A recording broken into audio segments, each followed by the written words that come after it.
Hey everybody, I'm Tom. He's Keith. I overdressed for the occasion. And I underdressed. What else is new? So a week from signing day, or depending on when you're watching this, signing day coming up on Wednesday, appears Mike Norvell and company are closing fast. I think when you look back at the quick time frame from when he became head coach, I don't think you can argue with anything he's done. I mean, I think closing well is sort of the exclamation point, if you will. The reality is it's not going to be the best class in the country, but I think it might be the best class that you could have expected any new coach to bring in on that short a time frame. I've been impressed with the activity. As our listeners know, if you follow us, I'm not the recruiting guy.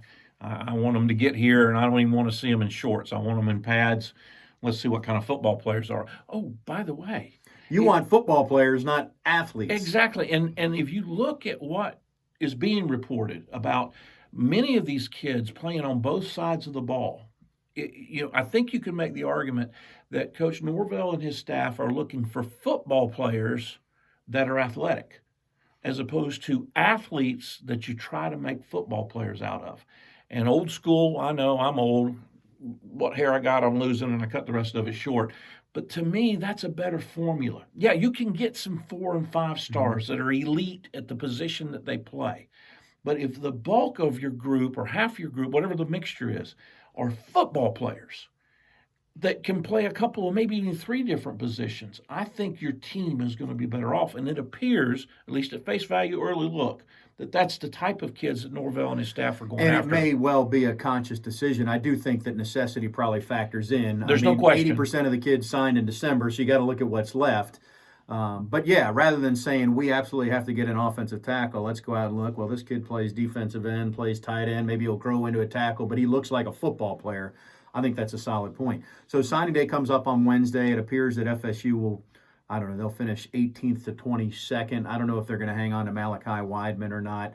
But again, I don't think they'll be done after this signing day. Remember that the grad transfer portal remains open.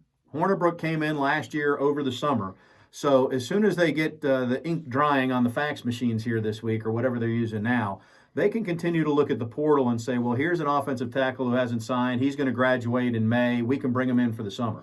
And the other part that's impressed me is it doesn't appear that this group has been paranoid about moving so quick, because they did the junior day.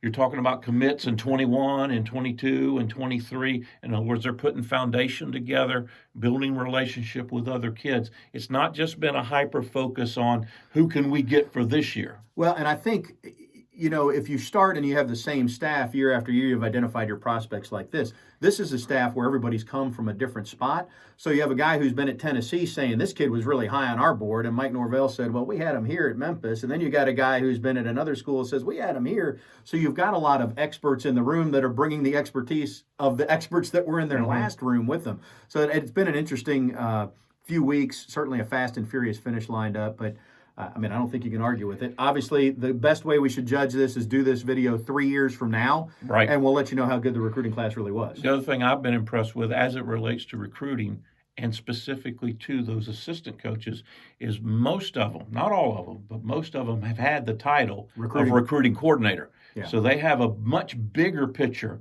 about what all this looks like instead of their little segment, area, whatever. I like that as well. He's Keith. I'm Tom. Thanks for tuning in. You can listen to us every Wednesday at 6 on 97.9 in Tallahassee, or catch us right here.